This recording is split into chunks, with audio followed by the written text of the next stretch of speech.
Hello everyone, you are watching the Bharat and I am Divya presenting today's news bulletin. Let's start with some important headline first. 23 aims in the country to be renamed after freedom fighters, local hero and monuments. US rejects Volodymyr Zelensky request to impose a blanket visa ban on Russians. Uttar Pradesh government gear up to build India's first education township. Shubman Gill breaks Sachin Tendulkar's record after brilliant 130-run knockout against Zimbabwe. 13 people missing even after 36 hours have not been traced. Search operation continues in Uttarakhand. Now news in details. In what comes as a historic decision, the Government of India, under its latest proposal, is planning to rename the 23 All India Institute of Medical Science across the country in honor of freedom fighters, regional heroes, historical events, notable monuments of the area, or their distinct geographical identity. Ever since the Narendra Modi government came to power in 2014, it has managed to get 6 new AIIMS with Patna, Raipur, Bhopal, Bhubaneswar, Jodhpur and Rishikesh fully functional. Not only do these institutes tend to the needy, but they also provide educational facilities to the medical student. MBBS classes are active in 12 institutes that have been made operational in the last 7 years. Now some international news.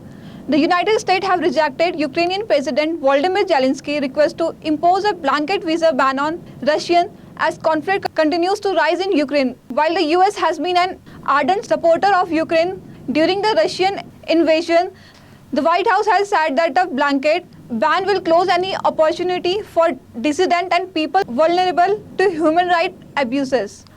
Earlier, Zelensky urged the US government to stop any Russian citizen from entering the country by imposing a visa ban. During an interview with the Washington Post, the Ukrainian president said the Russians need to live in their own world until they change their philosophy.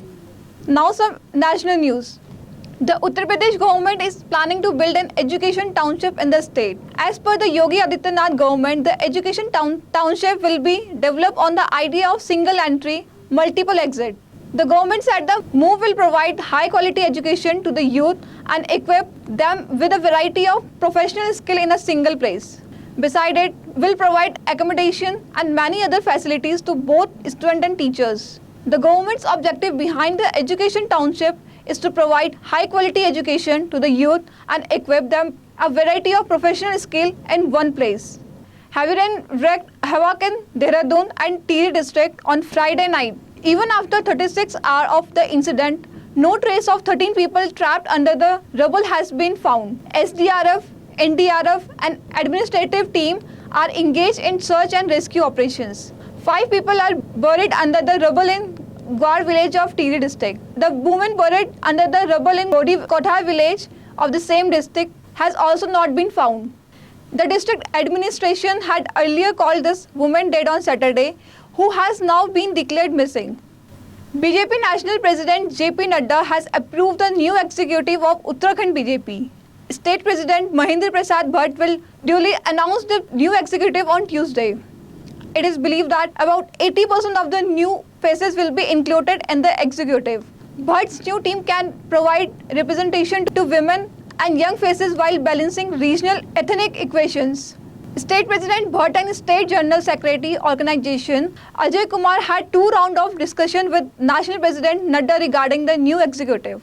In 2 separate meetings held in New Delhi, the party's National President Nadda took information from the state organization about each phase to be included in the executive. We'll be back after a short break. ITM हमारा, इसमें बहती ज्ञान की गंगा है, इसमें रहती प्रेम की यमुना है, सिद्धांतों का उच्च हिमालय है, भक्ति सिखाता एक तिरंगा है, गुरुकुल जैसा प्यारा ये ITM हमारा, सच्चे सपनों सा प्यारा ये ITM हमारा,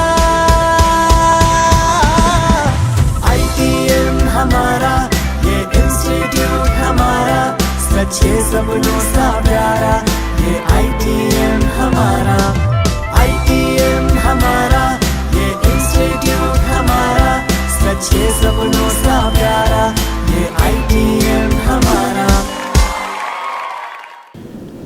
Welcome back to the Bharat.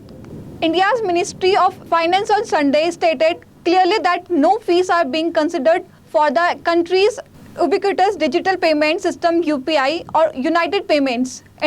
The ministry stated that other methods would need to be used to address the UPI service providers' concern regarding cost recovery. It also mentioned UPI as a digital public good that offer the general public tremendous convenience and boost economic productivity. UPI is a digital public good with immense convenience for the public and productivity gains for the economy. There is no consideration of government to levy any charges for UPI services. India's Commerce and Industry Minister Piyush Goyal will take part in the Indo-Pacific Economic Framework Ministerial that will take place in Los Angeles from the September 8th to 9th. This will be the first in-person ministerial meet of the IPEF since the initiative launched on the sideline of the Tokyo Quad Summit in May of this year and is expected to take forward the negotiations on trade and other related issues. Indian Prime Minister Narendra Modi took part at the time of the launch along with leaders of the US, Australia and Japan. Allu Arjun, the star of Pushpa, the rise and upcoming film Pushpa, The Rule, was in New York City on the Sunday, August 21, to attend the India Day parade with his wife Sneha Reddy. Photos and clip of the NYC event are going viral on social media. The India Day parade is one of the most well-known annual events organized by the diaspora in the US.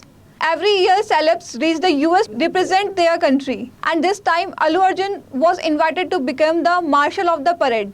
The actor shared videos and photos from the parade on his Instagram stories. He also visited Times Square. He shot one of his ads.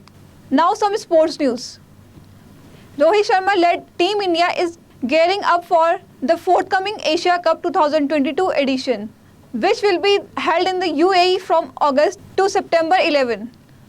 Ahead of the upcoming tournament, which will be held in the shortest format as a dress rehearsal for the T20 World Cup, India was dealt with a massive blow with pacer Jasprit Bumrah being ruled out due to the back injury. With no Bumrah, the onus will fall upon experienced campaigner Bhuvneshwar Kumar. The other pace option for India are Arshdeep Singh, Avesh Khan and all-rounder Hardik Pandya.